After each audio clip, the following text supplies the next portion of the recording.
the handle again. What is the advice you give people like me who are trying their best to find the handle of their own mind, but keep finding the blade? They're trying their best through what means? They're using their mind to find their mind. It is like you hire the local crook as a policeman. I think a lot of times it's happened in LA. You hire the local criminal as the police in charge. Oh, you will see, crime will happen smoothly without any problems, Right. isn't it? Right. So that's all that's happening for most people, crime is happening smoothly to a point where doctors are telling them anxiety is normal. It happens to everybody, I'm also anxious, I'm also popping pills, you also pop pills. Otherwise, they will make, hallucinogenic drugs legal because it helps. See, if you fall asleep, it helps, isn't it? If you get intoxicated, it helps. I'm saying the further advancement of that is, if you fall dead, it helps. That's why they say rest in peace, because they know that guy never rested all his life. So where is the handle? See, we are looking at this with a certain limitation. Right now, there is something called an intellect. That is the thing that you want it to be sharp, because it's a survival instrument. Without your intellect, you cannot survive in this world. An intellect functions only from the data that you receive from the five sense organs of seeing, hearing, smelling, tasting and touching. Beyond that, it cannot function. If I wipe out all your memory right now, even if you have a sharp intellect, still you won't know nothing. You can't do nothing because your intellect is like your computer without data. Suppose no data on your computer, it may be a supercomputer. Blank?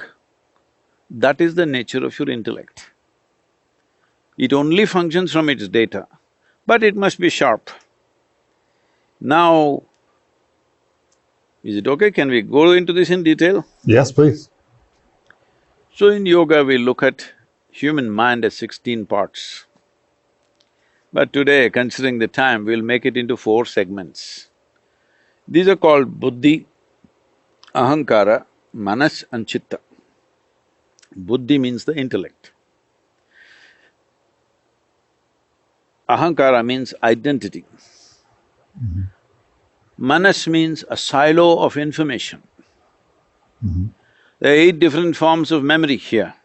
There is conscious memory, there is unconscious memory, there is articulate memory, there is inarticulate memory, there is genetic memory, there is evolutionary memory, there is elementary memory. Like this, various dimensions of memories are built into us. See, right now, there is evolutionary memory in you that you're a human being. And that's why the body has constructed itself like this. Suppose somewhere here your DNA forgets, then this may become a buffalo. Yes, evolutionary memory, do what you want, you cannot confuse it. It is so on the thing. 10 generations ago, how your great-great-great-great-grandfather looked like, do you remember? No. No. But his nose is sitting on your face. Yes. Your body absolutely remembers. 1,000,000 years ago, how your forefathers were.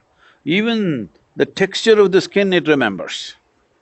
So what you're calling as myself is a product of very complex memories of evolutionary, genetic, karmic, various types of memories. So all these memories together are providing data for your intellect to function in a certain way, to figure out how to use this memory for this situation, all right?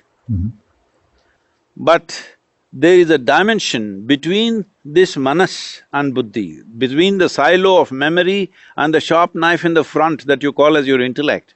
Between this, there is a hand that holds it, which is the identity. How you identify yourself, with what you identify yourself, that is how your intellect will interpret the memory. See, right now you get identified, let's say, with your nation. Now for this nation I'm willing to live, I'm willing to die, all right? Or you identified with your race. You're willing to die, I'm willing to kill, willing to whatever, you know. Whatever your identity is, your intelligence will function only that way. See, people won't understand when somebody thinks something is absolutely right and you think this is the dumbest thing, because the identity is like that, isn't it? It's always telling stories. No, it is the identification.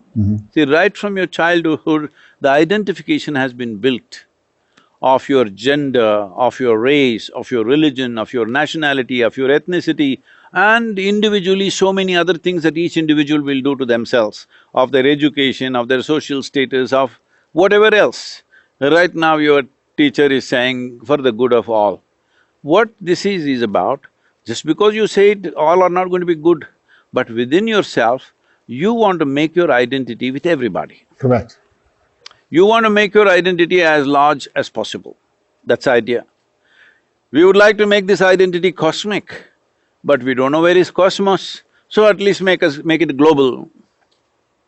Because now if your identity is like this, your memory, your intelligence together will combine and try to address everything from a larger identity.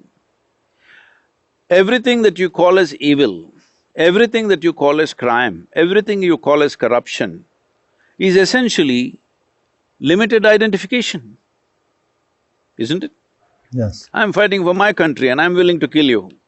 I don't know who the hell you are, but I'll kill you. This is the whole thing, isn't it? Because I'm identified with my country. And what is my country? Somebody drew a map and told me, this is your country, this is you, only this way you're you, otherwise you're not you.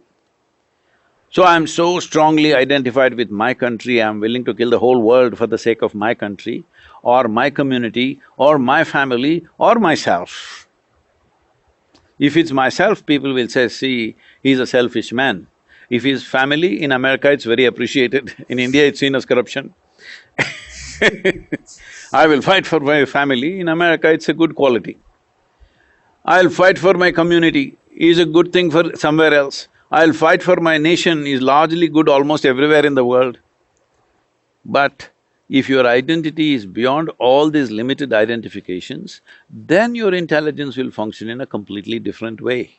So this hand which holds the knife and which is rooted in the memory, this is not taken care of in modern societies. We are all standing up and singing national anthems. Well, I started writing a global anthem almost 10 years ago. I announced this in the economic forum and I said we should do a global anthem. Why are children not learning a global anthem? Okay, they can sing their national anthem, but they must… every child in the school all over the world must sing a global anthem, identifying with the planet, identifying with humanity and every other life on this planet. Because only then their intelligence will work for everybody's good. Otherwise, at any cost I want to be good, I don't care what the hell happens to you. I will not, because my identity is like this. Don't think they're good people, bad people. They're just identified with that. So there is good and bad, it just depends on what we are identified with.